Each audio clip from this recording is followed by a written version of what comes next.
Bonjour à tous. Eh ben, on va continuer la série Bienvenue chez moi. Et aujourd'hui, je voulais vous parler du bilan. Euh, Avec cette rentrée là, probablement, votre orthophoniste, l'enseignant, un médecin va vous dire, bah, peut-être il faudrait faire un bilan. Euh, alors du coup, comme dirait ma grand-mère, Kezako, le bilan. Alors, alors, vous allez déjà trouver, fonction des praticiens, de leur expérience, de leur sensibilité théorique, de leur formation, pléthore de prestations, avec un contenu extrêmement différent, avec des tarifs extrêmement différents, avec des modes d'organisation extrêmement différents. Donc, de par souvent le coût financier qui n'est pas négligeable, je vous invite vraiment à questionner le psychologue sur qu'est-ce qu'il va proposer dans cette prestation d'évaluation, comment cela va s'organiser, qu'est-ce qu'il y aura comme contenu. Voilà, je pense que c'est important.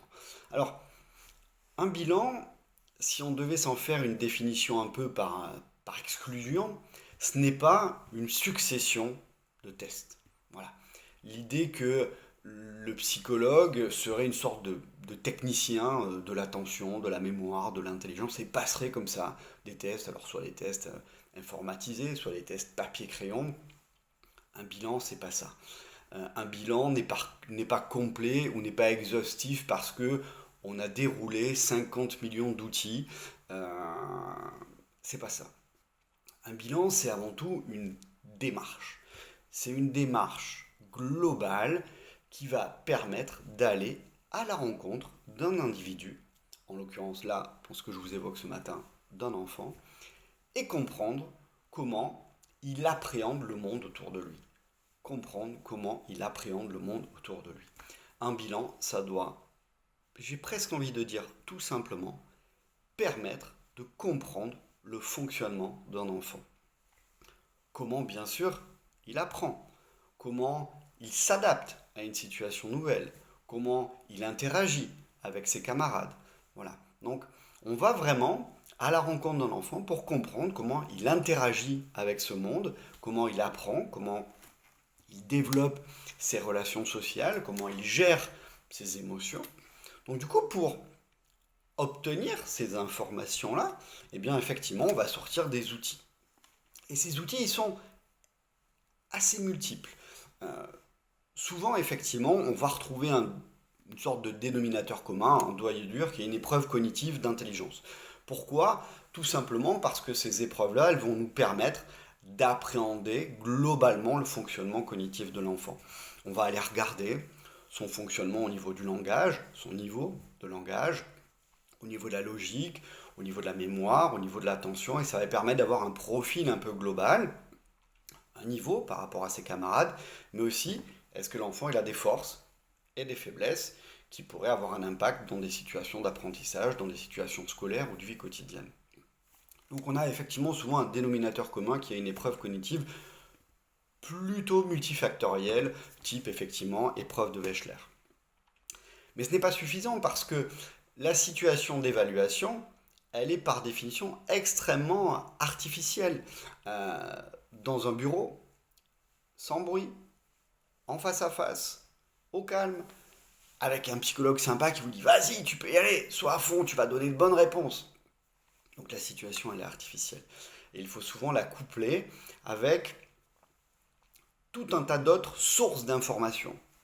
Des échelles qu'on peut donner à compléter aux parents, aux enseignants, qui vont permettre d'avoir une idée sur le fonctionnement de l'enfant en situation de vraie vie, j'ai envie de dire. On a notamment là le cas des échelles attentionnelles qui peuvent être intéressants. On peut avoir aussi également, alors je ne sais pas si ça va apparaître à l'écran ça. Hop, alors pardon, je fais un petit truc, hop, voilà, je coupe pas. Des échelles, des questionnaires.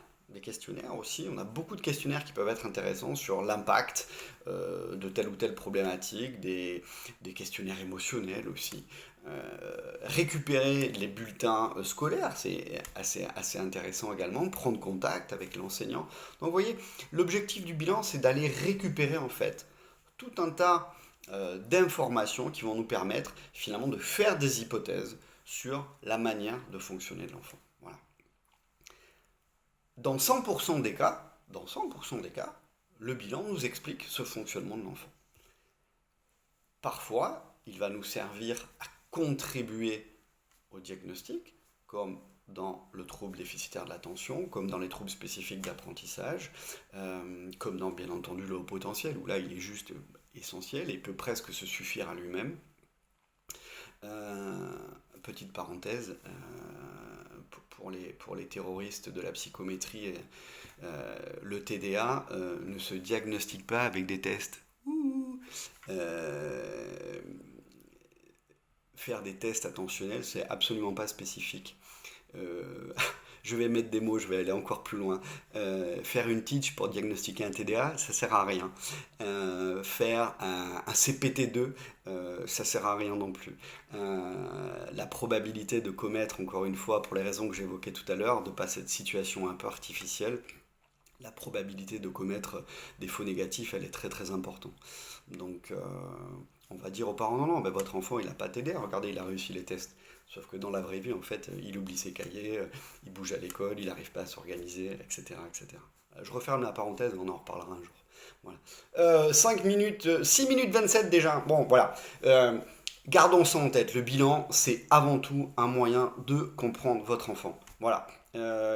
N'hésitez pas à solliciter le psychologue pour savoir qu'est-ce qu'il va mettre là-dedans.